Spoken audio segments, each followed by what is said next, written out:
ಆತ್ಮೀಯ ಬಂಧುಗಳೇ, ಮಹಾಭಾರತ ಭೀಷ್ಮ ಪರ್ವ ಇದರಿಂದ ಇವತ್ತು ಎರಡೂ ಸೈನ್ಯಗಳ ವ್ಯೂಹ ರಚನೆ ಈ ವಿಷಯದ ಬಗ್ಗೆ ತಿಳ್ಕೊಳ್ಳೋಣ.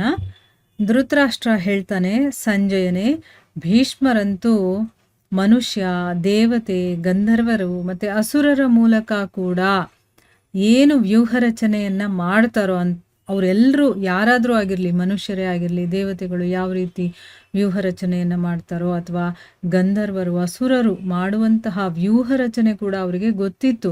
ಹೇಗೆ ಅವರು ವ್ಯೂಹ ರಚನೆ ಮಾಡ್ತಾರೆ ಅನ್ನೋದ್ರ ಬಗ್ಗೆ ತಿಳುವಳಿಕೆ ಅವರಿಗೆ ಇತ್ತು.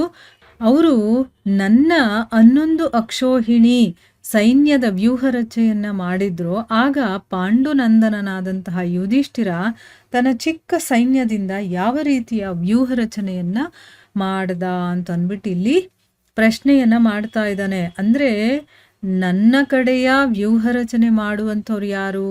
ಭೀಷ್ಮರು. ಅವರಿಗೆ ಸಾಮಾನ್ಯ ಮನುಷ್ಯರಲ್ಲ, ದೇವತೆ, ಗಂಧರ್ವ, ಅಸುರರು ಮಾಡುವಂತಹ ವ್ಯೂಹ ರಚನೆ ಕೂಡ ಗೊತ್ತಿತ್ತು ಅವ್ರಿಗೆ. ಮತ್ತೆ ನಮ್ಮ ಹತ್ರ ಇರೋದೆಷ್ಟು? 11 ಅಕ್ಷೋಹಿಣಿ ಸೈನ್ಯ.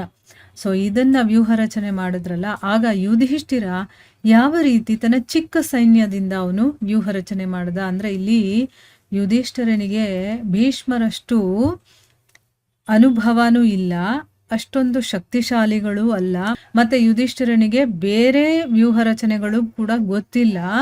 ಅದಕ್ಕೋಸ್ಕರ ಇಲ್ಲಿ ಯಾವ ರೀತಿ ಅವನು ತನ್ನ ಚಿಕ್ಕ ಸೈನ್ಯದಿಂದ ವ್ಯೂಹವನ್ನ ರಚನೆ ಮಾಡ್ದ ಅಂತ ಕೇಳ್ತಾ ಇದ್ದಾನೆ. ಅದಕ್ಕೆ ಸಂಜಯ ಹೇಳ್ತಾನೆ, ಮಹಾರಾಜ, ನಿಮ್ಮ ಸೈನ್ಯವನ್ನ ವ್ಯೂಹ ರಚನೆಯಿಂದ ಸುಸಜ್ಜಿತವಾಗಿರೋದನ್ನ ನೋಡಿ, ಅಂದ್ರೆ ಕೌರವ ಪಕ್ಷದ ಸೈನ್ಯ ವ್ಯೂಹ ರಚನೆ ಆಗಿದೆ, ಎಲ್ಲರೂ ರೆಡಿಯಾಗಿದ್ದಾರೆ ಅನ್ನೋದನ್ನ ನೋಡಿ ಧರ್ಮರಾಜ ಯುಧಿಷ್ಠಿರ ಏನ್ ಮಾಡ್ದ? ಅರ್ಜುನನಿಗೆ ಹೇಳ್ತಾನೆ.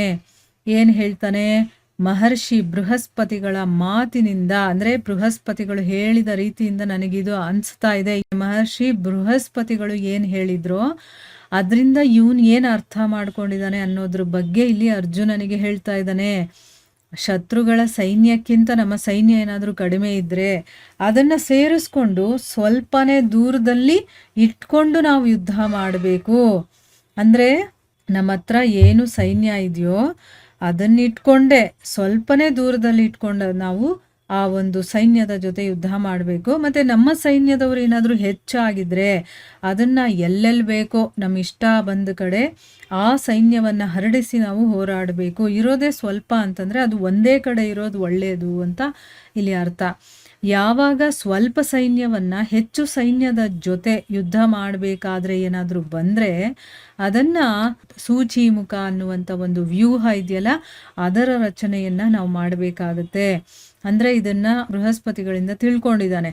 ಸ್ವಲ್ಪ ಸೈನ್ಯ ಇದ್ರೆ ಹೇಗೆ ಯುದ್ಧ ಮಾಡಬೇಕು, ಹೆಚ್ಚು ಸೈನ್ಯ ಇದ್ರೆ ಹೇಗೆ ಯುದ್ಧ ಮಾಡಬೇಕು, ಮತ್ತೆ ಯಾವಾಗ ಸ್ವಲ್ಪ ಸೈನ್ಯ ಇಟ್ಕೊಂಡು ದೊಡ್ಡ ಸೈನ್ಯದ ಜೊತೆ ನಾವು ಯುದ್ಧ ಮಾಡಬೇಕಾದ್ರೆ ಅದಕ್ಕೆ ಯಾವ ವ್ಯೂಹ ರಚನೆಯನ್ನ ಮಾಡಬೇಕು ಅನ್ನೋದು ಕೂಡ ಇಲ್ಲಿ ಹೇಳ್ತಾ ಇದ್ದಾನೆ. ಸೂಚಿಮುಖ ಅನ್ನುವಂಥ ವ್ಯೂಹ ರಚನೆಯನ್ನ ಮಾಡಬೇಕು.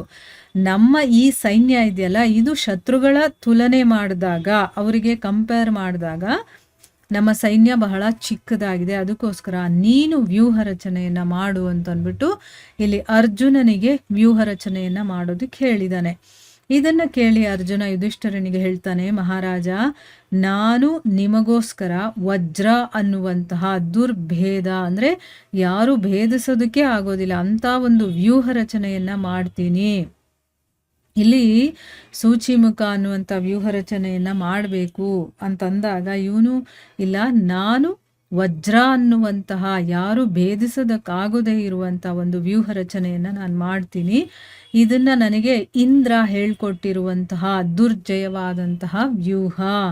ಇದರ ವೇಗ ಇದೆಯಲ್ಲ, ಅದು ವಾಯುವಿನ ಹಾಗೆ ಪ್ರಬಲವಾಗಿರುತ್ತೆ, ಮತ್ತೆ ಶತ್ರುಗಳಿಗೆ ದುಸ್ಸಹವಾಗಿರುತ್ತೆ, ಅವರು ಸಹಿಸ್ಕೊಳ್ಳೋದಕ್ಕೆ ಆಗೋದಿಲ್ಲ, ಆ ರೀತಿ ಇರುತ್ತೆ.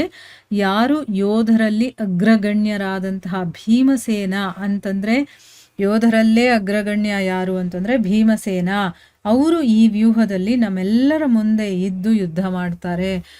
ಇಲ್ಲಿ ಅರ್ಜುನ ತಾನು ಏನು ವ್ಯೂಹ ರಚನೆಯನ್ನ ಮಾಡಬೇಕು ಅಂತ ಯೋಚನೆ ಮಾಡ್ಕೊಂಡಿದ್ದಾನೋ ಅದರ ಬಗ್ಗೆ ಹೇಳಿ, ಮತ್ತು ಅದರಲ್ಲಿ ತುಂಬ ಬಲಶಾಲಿಯಾಗಿರುವಂತಹ ಭೀಮಸೇನ ಈ ವ್ಯೂಹದಲ್ಲಿ ಮುಂದೆ ಇರಬೇಕು, ಮುಂದೆ ಇದ್ದು ಯುದ್ಧ ಮಾಡಬೇಕು.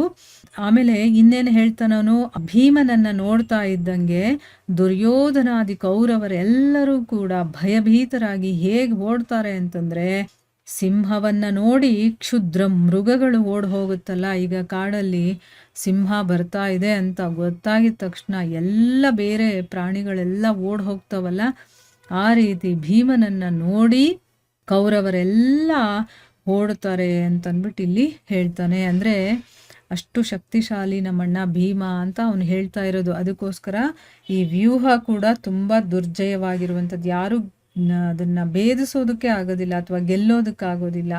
ಆ ರೀತಿಯ ಒಂದು ವ್ಯೂಹ ರಚನೆಯನ್ನು ಮಾಡ್ತಾ ಇದ್ದೀನಿ. ಅದರಲ್ಲಿ ಮುಂದೆ ಭೀಮ ಇದ್ದಾಗ ಕೌರವರೆಲ್ಲ ಹೆದರ್ಕೊಂಡು ಓಡ್ ಹೋಗ್ತಾರೆ ಅನ್ನೋ ರೀತಿಯಲ್ಲಿ ಅವನು ಹೇಳ್ತಾ ಇದ್ದಾನೆ. ಮುಂದುವರೆದು ಏನಾಗುತ್ತೆ ಅಂತ ನಾವು ಮುಂದಿನ ಭಾಗದಲ್ಲಿ ತಿಳ್ಕೊಳ್ಳೋಣ. ಹರೇ ಕೃಷ್ಣ.